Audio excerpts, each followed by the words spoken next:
Hi hello ನಮಸ್ಕಾರ friends, ಎಲ್ಲರೂ ಹೆಂಗದಿರಿ? ಆರಾಮದಿರಿ ಅನ್ಕೋತೀವಿ. ನಾವು ಕೂಡ ಆರಾಮದೇವೆ ನೋಡ್ರಿ. ಎಲ್ಲರೂ ಚೆನ್ನಾಗಿದ್ದೀರಿ ಅನ್ಕೋತೀನಿ. ನಾನು ಕೂಡ ಚೆನ್ನಾಗಿದ್ದೀನಿ ನೋಡ್ರಿ. ಸಿಂಪಲ್ಲಾಗಿ ಮೊಟ್ಟೆ ಸಾಂಬಾರು ಹೇಗೆ ಅಂತ ಹೇಳ್ಕೊಂಡು ನೋಡ್ಕೊಂಬರೋಣ ಫ್ರೆಂಡ್ಸ್.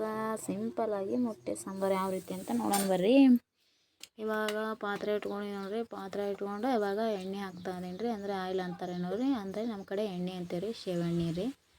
ಹಾಯ್ಕೊಂಡಿದ್ದೀನಿ ರೀ. ಇವಾಗ ಒಂದು ಗಡ್ಡೆ ಅಷ್ಟೇ ಬಳ್ಳಿ ಸುಲ್ಕೊಂಡ್ಬಿಟ್ಟು ಜಜ್ಜಿ ಹಾಕ್ತಾಯಿದ್ದೀನಿ ನೋಡ್ರಿ ಫ್ರೆಂಡ್ಸ್. ಇವಾಗ ಜರಾನೇ ಕೈ ತಿರುಗಾಡ್ಬೇಕು ರೀ. ಅದರಲ್ಲಿ ತಿರುಗಾಡ್ಬೇಕು ರೀ. ಜರ ಕೆಂಪು ಹೊತ್ನಾಗ ಸುಟ್ಬೇಕು ರೀ. ಆದ ನಂತರ ಖಾರದ ಪುಡಿ ಹಾಕ್ಕೋಬೇಕು ರೀ. ಖಾರದ ಪುಡಿ ರೀ, ಅಂದರೆ ಚಿಲ್ಲಿ ಪೌಡರ್ ಅಂತಾರೆ ರೀ. ಚಿಲ್ಲಿ ಪೌಡರ್ ಹಾಕ್ಕೊಂಡು ಇವಾಗ ಮೊಟ್ಟೆ ಹಾಕ್ತಾಯಿದ್ದೀನಿ ನೋಡ್ರಿ. 6 ಮೊಟ್ಟೆ ತಂದಿರಿ. 3 ಒಂದೊಂದು ಮಕ್ಕಳು ತಿಂದವ್ರಿ. ಹಾಗಾಗಿ 3 ಉಳ್ದವ್ರಿ.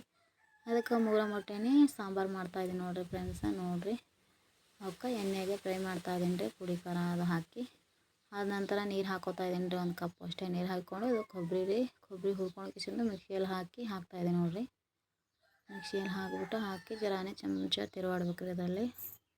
ಆದ ನಂತರ ಇವಾಗ ಇನ್ನೊಂದು ಸ್ವಲ್ಪ ಕುದಿಬೇಕು ರೀ. ಅದು ಜರ ಕುದಿಬೇಕು ರೀ. ಉರಿ ಹಚ್ಚಿ ಕುದಿಸ್ಕೋಬೇಕು ರೀ. ಅದಕ್ಕೆ ಕುದಿಸ್ಕೊಂಡು ಕಿಸಿಂದು ಇವಾಗ ಅರಿಶಿಣ ಪುಡಿ ಹಾಕೋತಾ ಇದೀನಿ ನೋಡಿರಿ.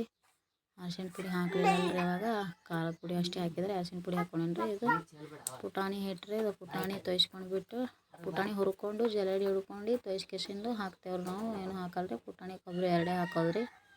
ಅದಕ್ಕೆ ಪುಟಾಣಿ ನೀರು ಹಾಕ್ತೀನಿ ನೋಡಿರಿ.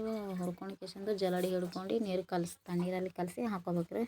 ಅದ ನಂತರ ಗಂಗಾಳ ಮುಚ್ಚ ಆದ್ಮೇಲೆ ಮಸಾಲೆ ಹಾಕೋತಾ ಇದೀನಿ ನೋಡಿರಿ. ಈಗ ಮೊಟ್ಟೆ ಮಸಾಲ ಒಂದು ಗರಂ ಮಸಾಲ ಎರಡೇ ಇದಾವಲ್ರಿ, ಎರಡೇ ಹಾಕ್ತಾಯಿದ್ದೀನಿ ರೀ.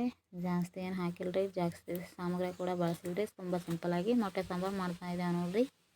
ನಮ್ಮ ಕಡೆ ಹಳ್ಳಿ ಕಡೆ ಇದೇ ಇಷ್ಟ ಮಾಡ್ತಾರೆ ರೀ. ಅದಕ್ಕೆ ನಾನು ಹಂಗೆ ಮಾಡ್ತಾಯಿದ್ದೀನಿ ನೋಡಿರಿ. ಯಾವ ರೀತಿ ಅಂತ ಹೇಳ್ಕೊಂಡು ನೋಡ್ಬೋದು ರೀ ನೀವು.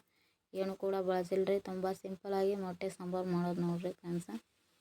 ಈರುಳ್ಳಿ ಅದು ಎಲ್ಲ ಹಾಕ್ತಾರಲ್ರಿ, ನಾವೇನು ಕೂಡ ಬಳಸಿಲ್ರಿ. ತುಂಬ ಸಿಂಪಲ್ಲಾಗಿ ಮೊಟ್ಟೆ ಸಾಂಬಾರು ಎಷ್ಟು ಸೂಪರಾಗಿ ಬಂದದಂತ ನೋಡ್ಬೋದು ರೀ ಫ್ರೆಂಡ್ಸ್. ನೀವು ಇಲ್ಲಿ ಜಾಸ್ತಿ ಸಾಮಗ್ರಿಗಳು ಕೂಡ ಹಾಕಿಲ್ರಿ ನೋಡಿರಿ. ಪುಟಾಣಿ ಹಿಟ್ಟು ಹಾಕಿದ್ರೆ ಈ ಥರ ಗಾಢ ಬರ್ತದೆ ರೀ. ಏನು ಕೂಡ ಹಾಕಿಲ್ರಿ ನಾವು. ಪುಟಾಣಿ ಹಿಟ್ಟು ಕೊಬ್ಬರಿ ಮಸಾಲೆ ಇಷ್ಟೇ ಹಾಕಿ ನೋಡಿರಿ. ಎಷ್ಟು ಚೆನ್ನಾಗಿ ಬಂದದ್ರಿ ನೋಡಿರಿ. ಇಲ್ಲಿ ಮತ್ತು ಮುಂದಿನ ವಿಡಿಯೋದಲ್ಲಿ ಸಿಗ್ತೀನಿ ರೀ. ಎಲ್ಲರಿಗೂ ನಮಸ್ಕಾರ ರೀ ಫ್ರೆಂಡ್ಸ. ಎಷ್ಟಿದೆ ಕಮೆಂಟ್ ಮಾಡಿ.